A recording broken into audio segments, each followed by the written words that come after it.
in a very nutshell, how the media changed since 2017 and now. In terms of the consumer? Yeah, from a consumer standpoint. Yeah, I think where people, media is a big term, right? So media, you can look at news, you can look at entertainment, you can look at movies and streaming, right? So there's big shifts, right? I think there's 4 or 5 ways that people get their media now. I think it's streaming, so either music or movies. I think that's dominant. Yes, there's TV, yes, there's cinema, but a lot of people are watching streaming now.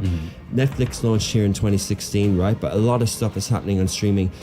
We thought, back in, I'll keep it short, but I could talk a lot about the streaming sector. Yeah. But look, Ramadan's coming up now. Like in the past, 90 million people would watch Pan-Arab TV since NBC launched in 1985 in London. In the 90s, that was the number. Up until a few years ago, we had 10, 12 million streamers. This year, Shahad will have 23 million people watch. We're getting there. We're getting closer to the 90 million streamers, even watch it in Egypt. So streaming's coming, right? Angami, on OSN Plus and all that sort of stuff. So streaming is one way we get our media. The other way is newsletters. Newsletters as websites. So newsletters as links to websites. Newsletters are the new magazines. They're the new websites. Now, it hasn't happened in the region yet. People don't know how to do it, but every new website that launches in the US in the last 3 or 4 years with money is a newsletter. True. Morning Brew sold for $75 million to an Axel Springer Business Insider thing. 6 million daily subscribers on Morning Brew. Why? Because there's 15 to 20 million traders on Robinhood in the US. Where do they get their media? They're not on Bloomberg.com. They're in Morning Brew. They're getting their Axios coined it, smart brevity, bullet point stuff, right?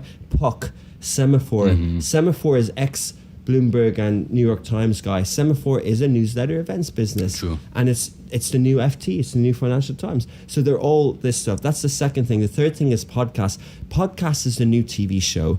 Podcast isn't just an RSS feed audio. If you're releasing a book, now you go on podcasts.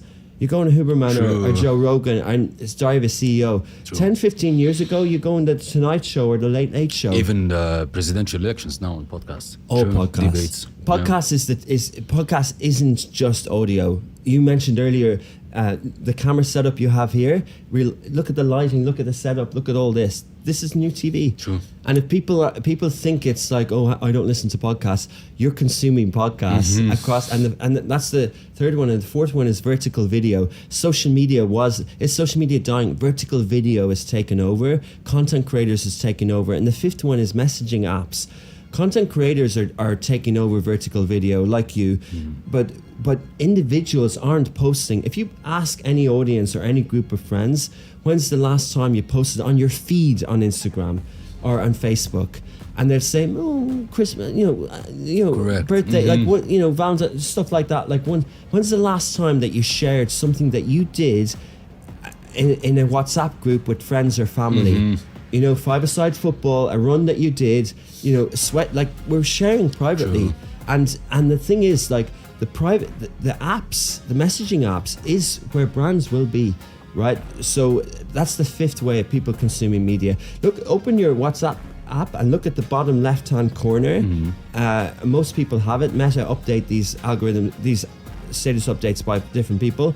Mine is basically a news app. Like it's got stories, but it's got channels. True. And I feel anxiety because I know that we as a media company didn't move fast enough into WhatsApp channels. I love that.